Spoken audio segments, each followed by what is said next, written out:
एक जीत शायद किस्मत की हो, दो शायद किस्मत की, लेकिन तीन जीत किस्मत नहीं मानी जा सकती। उसने ग्रीन माउंटेन क्षेत्र की प्रथम महिला साधना सम्राट मायरा को हरा दिया था। मायरा बेहद ताकतवर थी, सब ने उसे देखा था। उसके पास एक सितारा शरीर था और वह सितारों की शक्ति को बुला सकती थी। फिर भी वह आनंद से हार गई। आनंद वाकई बहुत ताकतवर था। इधर अभिनव ने मानस की ओर देखा और ठंडी मुस्कान के साथ कहा, हे ही गंजे गधे, अब यहाँ से चले जाओ या मुझे तुम्हें यहाँ से बाहर निकाल देना चाहिए। इस समय दक्ष उन दोनों को देख रहा था। शुरू में वह खुद अभिनव से लड़ना चाहता था, लेकिन क्योंकि अभिनव मानस से लड़ना चाहता था, तो क्यों ना देखा जाए। दक्ष उत्सुक था, मानस कितना ताकतवर हो गया था। उसने सोचा वह हमेशा से रहस्यमय रहा था। पहले भविष्यवक्ता ने मानस को चुपके से कुछ बताया था। उसने जोर से कुछ नहीं कहा था। दक्ष जानना चाहता था कि मानस कितना शक्तिशाली था। इधर मानस किसी प्राचीन बुद्ध की तरह पैर मोड़कर बैठा था, बिल्कुल निश्चल। उसने अपनी आंखें खोली और शांति से अभिनव की ओर देखा। उसने अपनी हथेलियां आपस में जोड़ ली और अचानक एक टिमटिमाते सुनहरे बुद्ध के प्रभांडल ने उसे घेर लिया। शाश्वत बुद्ध की ऊर्जा हवा में फैल गई। तुम्हारे इरादे बुरे हैं, तुम्हारे आत्मिक हमले शुद्ध नहीं है, तुम्हें बाहर कर देना चाहिए, मानस में धीरे से कहा। उसकी आवाज़ किसी प्राचीन बुद्ध की तरह हवा में गूंज रही थी। मानस की बात सुनकर अभिनव ने भौं चढ़ाए। वह बौद्ध भिक्षु घमंडी था, वह उसे बाहर करना चाहता था। अगले ही पल अभिनव के चारों ओर एक काली धुंध छा गई। उसके सामने एक आत्मिक भाला प्रकट हुआ और उसकी आत्मिक जंजीरें मानस की ओर बढ़ी। एक भयानक आत्मिक शक्ति हवा में भर गई। इस समय अभिनव अपनी काली जंजीरें पकड़े हवा में खड़ा था। उसने ठंडे स्वर में कहा, मरो। उसका आत्मिक भाला हवा में उठा और मानस की ओर बढ़ गया। इधर मानस के चारों ओर सुनहरी रोशनियां प्रकट हुई और उसके शरीर को घेर लिया।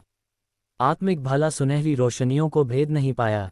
इसी समय मानस के पीछे से कई जोड़ी हाथ निकले और उन्होंने आत्मिक भाले को पकड़ लिया और उसे अपनी उंगलियों के बीच कुचल दिया। हवा में टूटने की स्पष्ट आवाजें फैल गई और आत्मिक भाला नष्ट हो गया। ये देखकर दक्ष भौचक्का रह गया। मानस वाकई बहुत ताकतवर था। इधर डिवाइन फायर सिटी में ये देखकर सभी दंग रह गए। कितना अद्भुत! डिवाइन माउंटेन के दो योद्धा श्रीकांत और मानस प्रभावशाली थे। वे दोनों शीर्ष 10 में थे और सभी जानते थे कि श्रीकांत शक्तिशाली है, लेकिन उन्होंने मानस के बारे में सिर्फ सुना था। उन्हें नहीं पता था कि वह वास्तव में कितना ताकतवर है। उन्हें लग रहा था कि वह अविश्वसनीय रूप से शक्तिशाली है।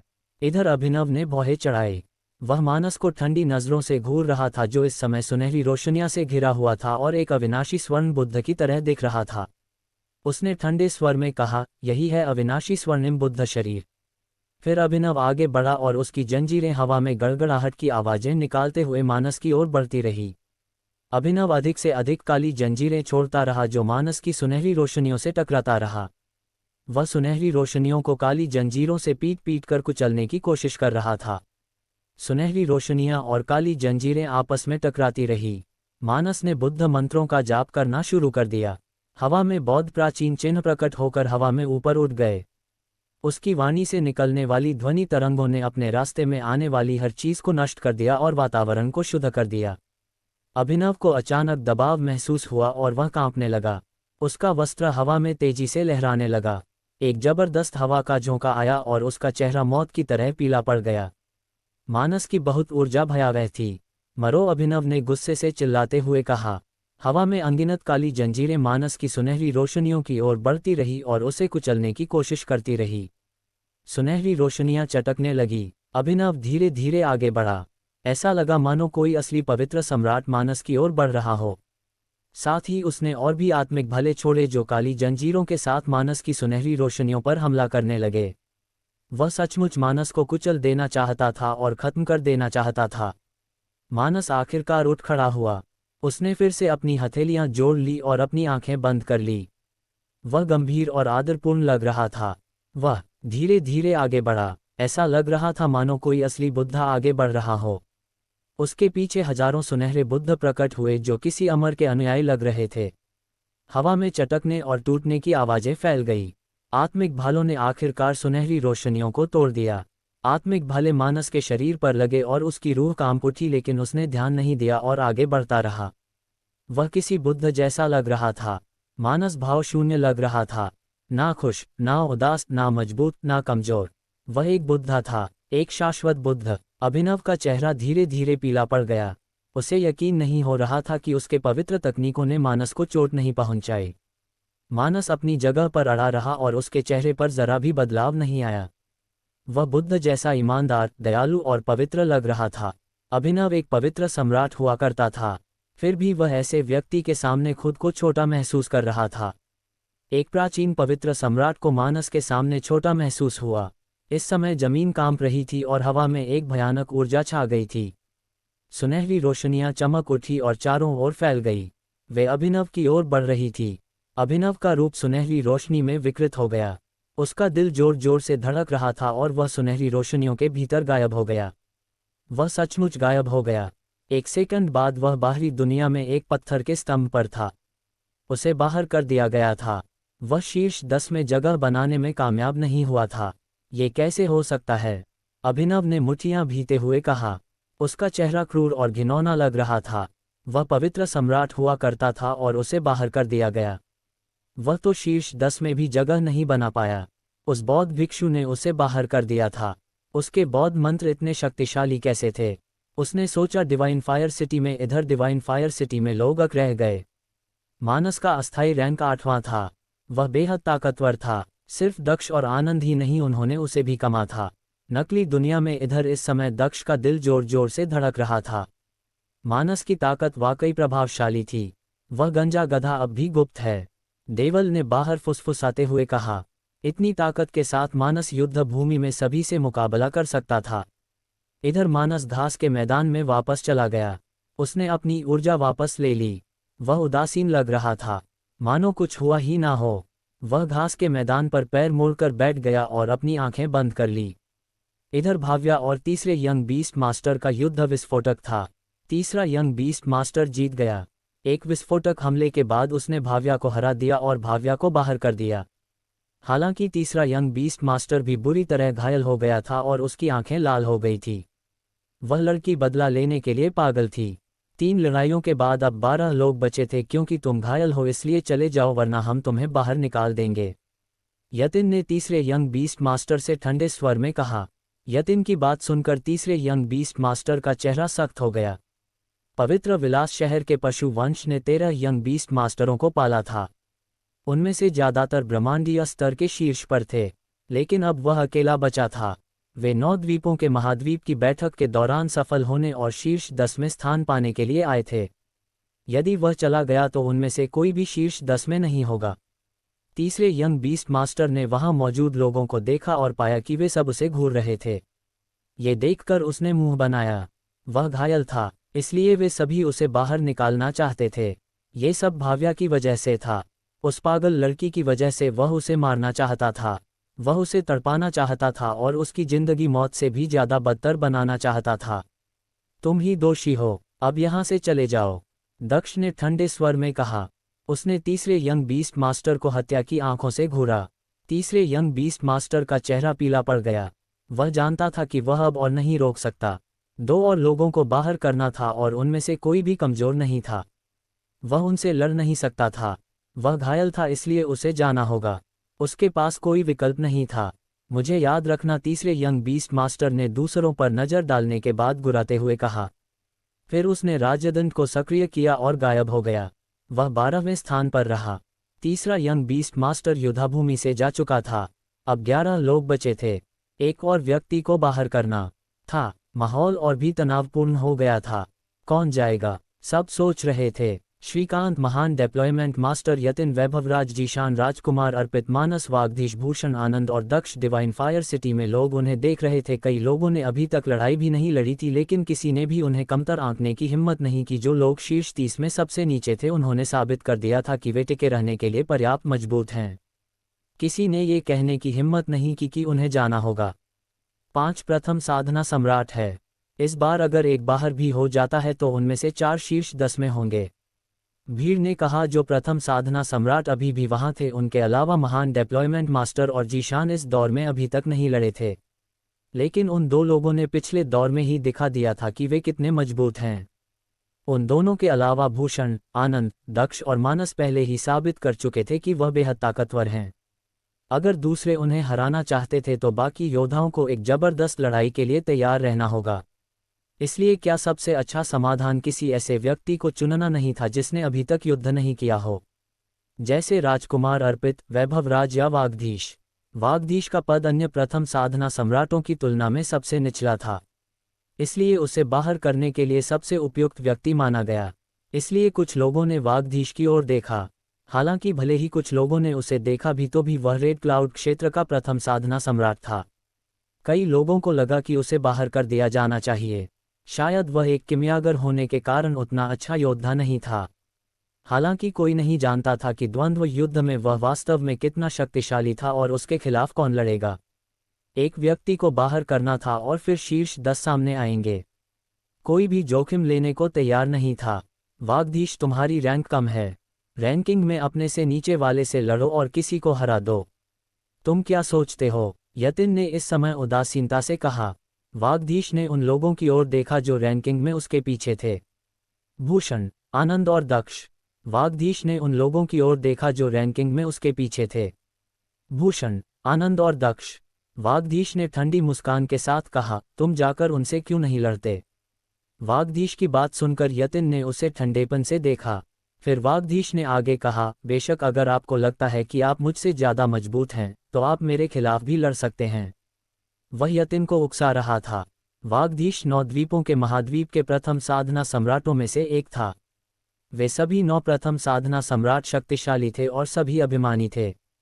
वागधीश यतिन को इस तरह बात करने नहीं दे सकता था, इसलिए उसने सीधे जवाब दिया। यतिन वागधीश की तरह ही था, वह किसी को भी उसे इस तरह उकसाने नहीं दे सकता था। इसलिए उसने एक कदम आगे बढ़कर कहा, रेड क्लाउड क्षेत्र के प्रथम साधना सम्राट वागधीश, मैंने आपके बारे में बहुत सुना है। सब कहते हैं कि आप बेहद प्रतिभाशाली हैं, लेकिन ताकत के बारे में क्या? अचानक एक भयानक भावना, विनाशकारी स्वर्गीय इरादे ने हवा को भर दिया। इस तरह का इरादा लोगों की भावनाओं और इंद्रिय सुखों को नष्ट कर सकता था। मैं तुम्हें निराश नहीं करूंगा, वागधीश ने हवा में उठते हुए कहा।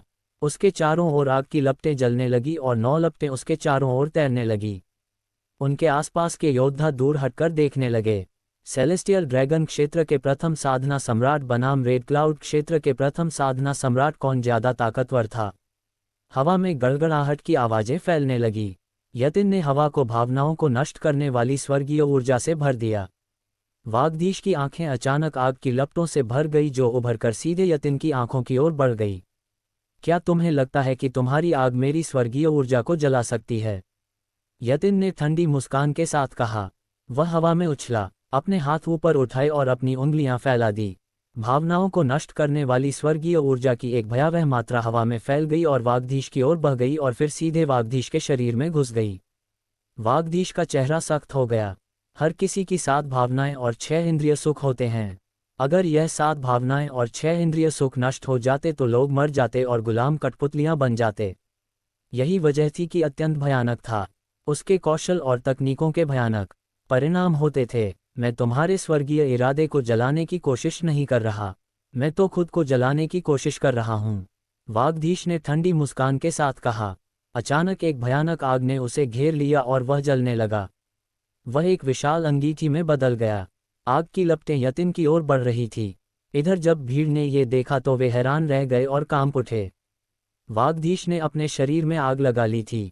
कितना पागलपन था! रेड क्लाउड क्षेत्र के प्रथम साधना सम्राट वागधीश के पास एक विशेष अग्नि शरीर है। भीड़ ने सोचा वह अपने शरीर में आग लगा सकता था और अपने शरीर को आग में बदल सकता था। उसके पास एक भयानक विशेष शरीर होना चाहिए था।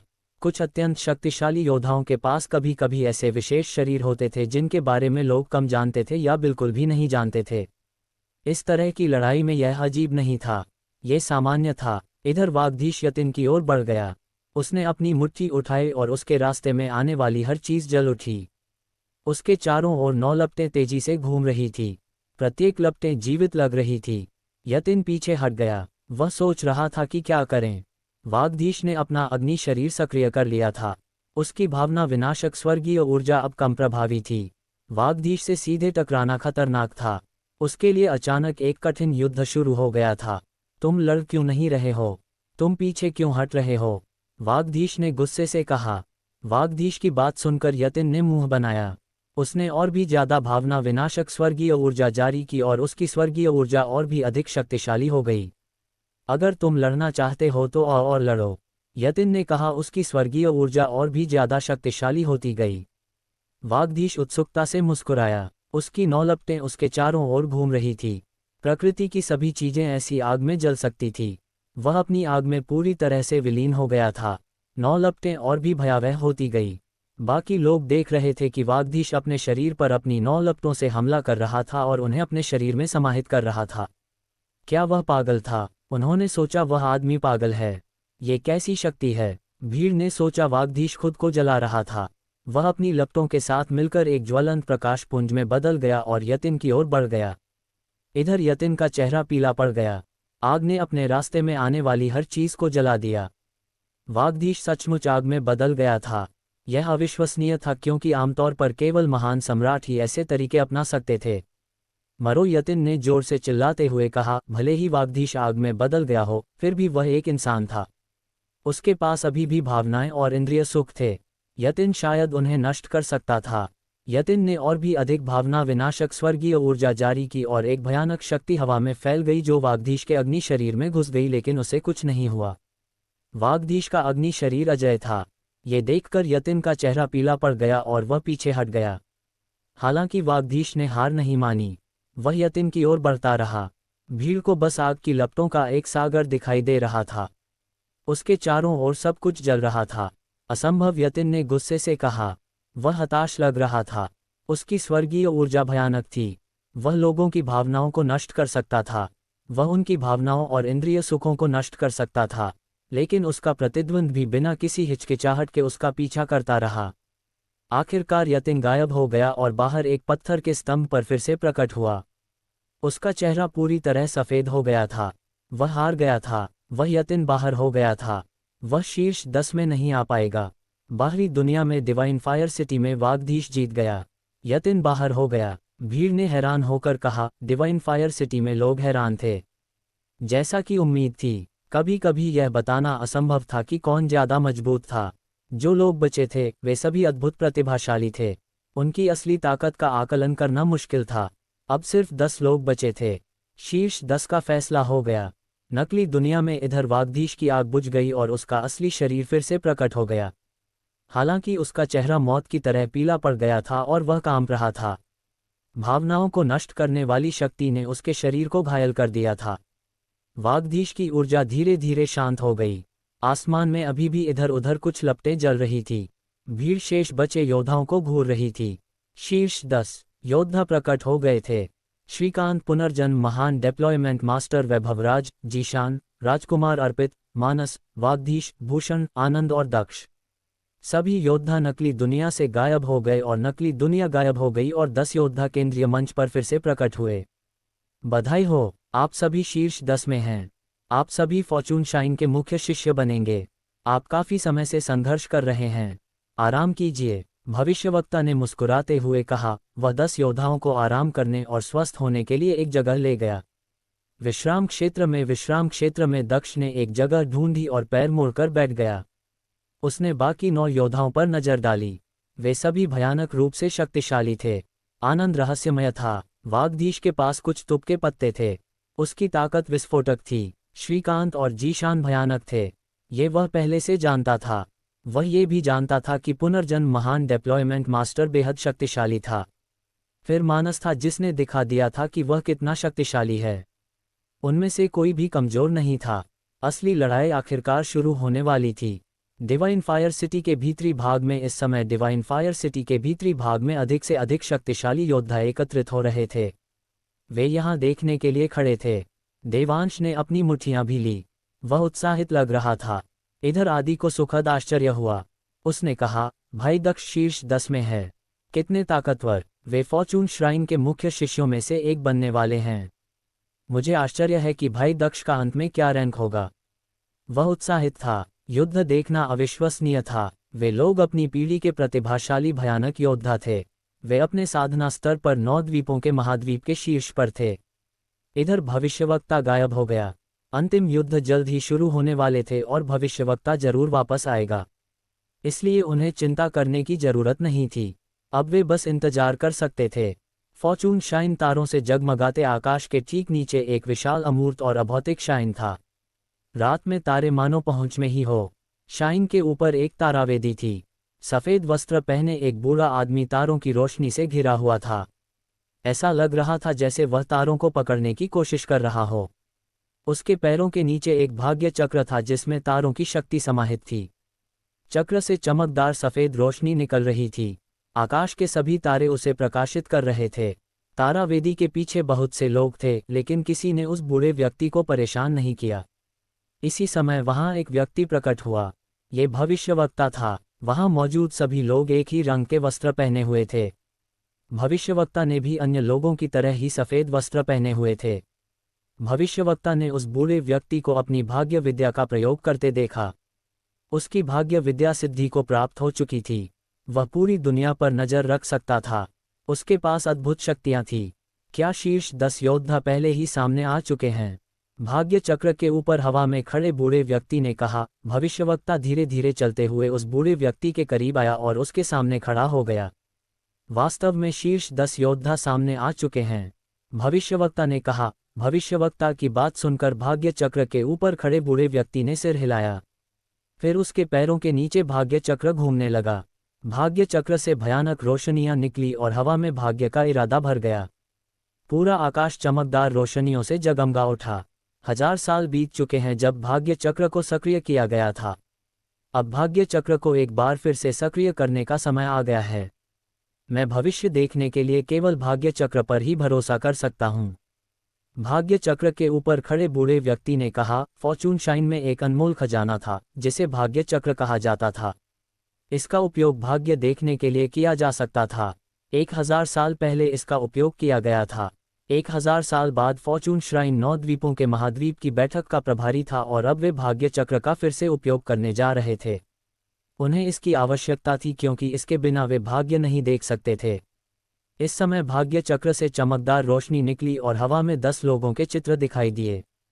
चित्रों में कुछ लोग गुस्से में दिख रहे थे, कुछ सौम्य, कुछ घमंडी, कुछ उदास वगैरह लग रहे थे।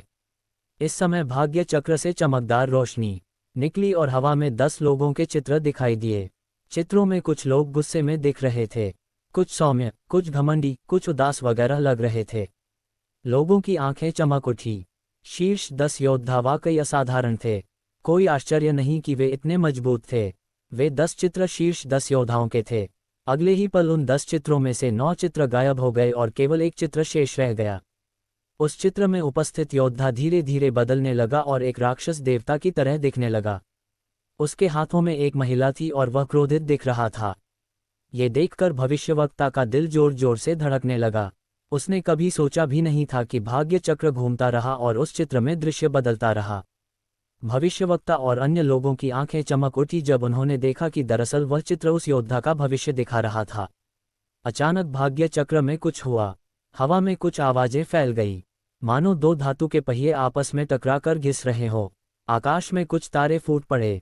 भाग्य चक्र के ऊपर खड़ा बूढ़ा आदमी कांप उठा और अचानक खून की खांसी करने लगा। ये देखकर उसके पीछे खड़े लोग हैरान रह गए। वे मदद के लिए आगे बढ़े, लेकिन बूढ़े व्यक्ति ने हाथ उठाकर उन्हें पास ना आने का इशारा किया। उसने अपना सिर नीचे कर लिया और भाग्य चक्र फिर से घूमने लगा। बूढ़ा व्यक्ति धीरे से मुड़ा और भविष्यवक्ता की ओर देखा। उसने कहा, जिस पर आपने कई साल पहले ध्यान दिया था वह यही था। अब भाग्य बताने वाली तकनीक काम नहीं कर रही। ये वैसा ही है जैसा आपने कहा था। वास्तव में यह वही है, भविष्यवक्ता ने सिर हिलाते हुए कहा। भविष्यवक्ता की बात सुनकर बूढ़ा व्यक्ति कुछ सेकंड के लिए चुप रहा और बोला, मैं फिर कोशिश करूंगा। शिक्षक, भाग्य जानने की तकनीक में बहुत ज्यादा ऊर्जा लगती है। यह एक विपत्ति है। शिक्षक, कृपया अपना ध्यान रखें। भविष्यवक्ता ने कठोर चेहरा बनाते हुए कहा, शिक्षक कृपया अपना ध्यान रखें। बूढ़े व्यक्ति के पीछे खड़े सभी लोगों ने एक स्वर में कहा, ठीक है, भाग्य को अपना काम करने दो। अगर हम भाग्य और नियति देख भी लें तो भी कुछ नहीं बदल सकते, बूढ़े व्यक्ति ने कहा। फिर वह मुड़ा और दूर तक देखने लगा। जाओ, वे 9 द्वीपों के महाद्वीप के बैठक स्थल पर तुम्हारा इंतजार कर रहे हैं, बूढ़े व्यक्ति ने भविष्यवक्ता से शांति से कहा। बूढ़े व्यक्ति की बात सुनकर भविष्यवक्ता ने सिर हिलाया और सितारा वेदी से चला गया। बूढ़े व्यक्ति ने भविष्यवक्ता को जाते हुए देखा और दूर तक देखते हुए चुप रहा। फिर उसने कहा, भाग्य चक्र मुझे बताता है कि 9 द्वीपों के महाद्वीप की बैठक इतनी शांत नहीं होगी।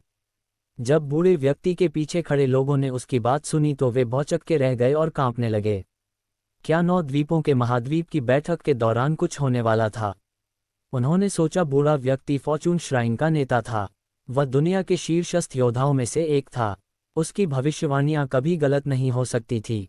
बैठक स्थल पर इस समय बैठक स्थल पर 10 शक्तिशाली योद्धा प्रतीक्षा कर रहे थे। भविष्यवक्ता वहां नहीं था, इसलिए वे इंतजार कर रहे थे। आनंद घास पर लेटा हुआ था और उबा हुआ लग रहा था। उसके पैर क्रॉस हुए थे और वह एक पैर हिला रहा था। उसने क्षितिज पर बने इमारतों पर नजर डाली। वहां और भी लोग दिखाई देने लगे थे, जिनमें कुछ बेहद ताकतवर योद्धा और कई युवा भी शामिल थे। आनंद को लगा कि वे सभी बेहद ताकतवर हैं। इस समय आनंद मुस्कुराया। उसने इमारतों में मौजूद लोगों की तरफ देखा और पाया कि बहुत से लोग उसे देख रहे थे। वह उनकी तरफ मुस्कुराया। मेरा नाम आनंद रस्तोगी है। 9 द्वीपों के महाद्वीप की बैठक के बाद हम एक दूसरे को जान पाएंगे। मैं तुम्हारी दुनिया में आऊंगा और तुम देखोगे कि मैं एक नायक हूं। आनंद ने बिना किसी झिझक के मुस्कुराते हुए कहा। वह उन लोगों से कह रहा था कि वह उनकी दुनिया का सबसे शक्तिशाली योद्धा बनने वाला है। आनंद जोर से नहीं बोला, लेकिन कई लोगों ने उसे सुना। सबने क्षितिज पर स्थित इमारतों को देखा। वे लोग 9 द्वीपों के महाद्वीप की बैठक में भाग लेने वालों से कमजोर नहीं थे। वे उच्चतर दुनिया में थे। डिवाइन फायर सिटी के लोग निचली दुनिया के थे। वे उच्चतर दुनिया के लोगों को विस्मय और श्रद्धा से देखते थे। जब उन्होंने आनंद की बात सुनी तो वे बस आहें भर सके। वह आदमी इतना आत्मविश्वासी क्यों था? उन्होंने सोचा, फिर भी कोई उसे कम नहीं आंक सकता था। वह सचमुच बहुत ताकतवर था, वरना वह ग्रीन माउंटेन क्षेत्र की प्रथम महिला साधना सम्राट को इतनी आसानी से हरा नहीं पाता। वह 9 द्वीपों के महाद्वीप की बैठक में शीर्ष 10 में भी नहीं आ पाता।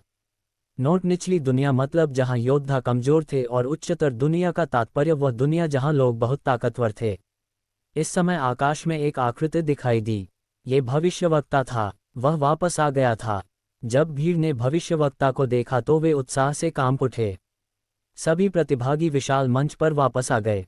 9 द्वीपों के महाद्वीप की बैठक आखिरकार शुरू होने वाली थी। इधर भविष्यवक्ता हवा में रुक गया। इस बार उसने योद्धाओं को अलग नज़र से देखा। वे लोग अद्भुत थे। शायद वे किसी दिन दुनिया के शिखर पर पहुंच जाएं। शायद वे एक भयानक विरासत छोड़ जाए। 9 द्वीपों के महाद्वीप की बैठक में भाग लेने वाले कई लोग किसी दिन महान योद्धा बन जाएंगे। इस समय भविष्यवक्ता ने हाथ हिलाया और मंच पर चारों ओर रोशनी भर गई। भविष्यवक्ता ने 10 योद्धाओं से शांति से कहा, अगर आप आमने सामने लड़ेंगे तो आपकी ऊर्जा बहुत ज्यादा खर्च होगी। वही नियम लागू होंगे। जो पहले स्थान पर हारेगा वह शीर्ष 10 के अंत में होगा। जो युद्ध के मंच पर आखिरी में बचेगा वह पहले स्थान पर होगा। भविष्यवक्ता की बात सुनकर लोग कांप उठे। वही नियम, लेकिन उन 10 बेहद ताकतवर योद्धाओं के लिए कोई भ्रम नहीं, कोई नकली दुनिया नहीं। एक सामान्य युद्ध। सबसे ताकतवर योद्धा कौन होगा? भीड़ ने सोचा। भविष्यवक्ता ने उन्हें अपनी इच्छा अनुसार युद्ध करने की आज़ादी दी। वे अपनी इच्छा अनुसार युद्ध का प्रकार चुन सकते थे और लोगों को बाहर कर सकते थे। इधर जब 10 योद्धाओं ने भविष्यवक्ता की बात सुनी तो वे शांत रहे। वे जरा भी चौंके नहीं। दरअसल वे तो इन्हीं लड़ाइयों का इंतजार कर रहे थे। तो फिर हैरान होने की क्या जरूरत थी? इस समय हवा में एक भयानक सन्नाटा छा गया। एक मौत जैसा सन्नाटा। शीर्ष 5 अंतिम 5 योद्धाओं से लड़ सकते हैं। 5वें योद्धा से शुरुआत करो। एक साथ मत लड़ो। श्रीकांत ने इस समय कहा। अगर 10 लोग एक साथ लड़ते तो अफरा तफरी मच जाती। लेकिन वे देखना चाहते थे कि असल में सबसे ताकतवर कौन है। वह अभी भी रैंकिंग में पहले स्थान पर था। मैं सहमत हूं, पुनर्जन्म महान डिप्लॉयमेंट मास्टर ने कहा। यह सबसे अच्छा समाधान था। राजकुमार अर्पित अस्थायी रूप से रैंकिंग में 5वें स्थान पर था। श्रीकांत ने जो कहा था उसके अनुसार उसे पहले लड़ना था, इसलिए सबकी नज़र राजकुमार अर्पित पर थी। राजकुमार अर्पित ने कुछ नहीं कहा। वह लड़ाई से बच नहीं सकता था, इसलिए वह आगे बढ़ा और दृढ़ निश्चयी लग रहा था। राजकुमार अर्पित ने शीर्ष 10 में से अंतिम 5 योद्धाओं पर नजर डाली। मानस, वागधीश, भूषण, आनंद और दक्ष। राजकुमार अर्पित को पता था कि अभिनव कितना शक्तिशाली था, लेकिन वह मानस से हार गया, इसलिए मानस बेहद शक्तिशाली था। राजकुमार अर्पित को फिलहाल मानस के बारे में सोचने की जरूरत नहीं थी। वागधीश ने 9 द्वीपों के महाद्वीप के प्रथम साधना सम्राटों में से एक यतिन को हराया था। भूषण का शरीर राजा जैसा था। वह एक हत्यारा था और वह भयानक था, लेकिन उसकी उपलब्धियां इतनी आश्चर्यजनक नहीं थी। आनंद ने भी कोई बड़ी उपलब्धि हासिल नहीं की थी, लेकिन वह एक छुपा हुआ भयानक योद्धा था। हर बार जब वह लड़ता तो लोगों को आसानी से कुचल देता और राजकुमार अर्पित जानता था कि इसका क्या मतलब है। आनंद अजीब दिखता था, लेकिन वह बेहद ताकतवर था। दक्ष ने 9 द्वीपों के महाद्वीप के प्रथम साधना सम्राटों में से एक शशांक को हराया था, जिसका मतलब था कि वह भी बेहद ताकतवर था। दर्शकों को अंदाजा नहीं था कि वे तीनों शीर्ष 10 में पहुंच जाएंगे, इसलिए राजकुमार अर्पित ने भूषण के विरुद्ध युद्ध करने का निर्णय लिया। शीर्ष 10 योद्धाओं में क्या कोई ऐसा था जो राजा प्रकार के शरीर वाले योद्धा से कमजोर था? बिल्कुल नहीं, उनमें से कुछ तो उससे भी अधिक शक्तिशाली थे। इसलिए राजकुमार अर्पित ने शरीर पर ध्यान नहीं दिया।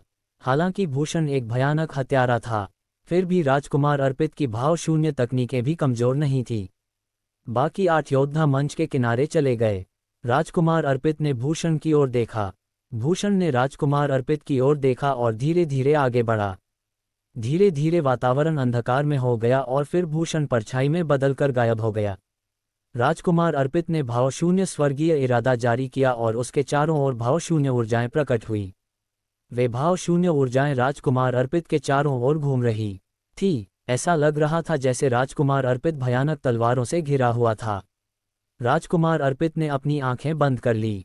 भूषण से लड़ते समय उसे अपनी आंखों की जरूरत नहीं थी। भूषण परछाइयों का राजा था। खुली आंखों से उसे देखना आसान नहीं था।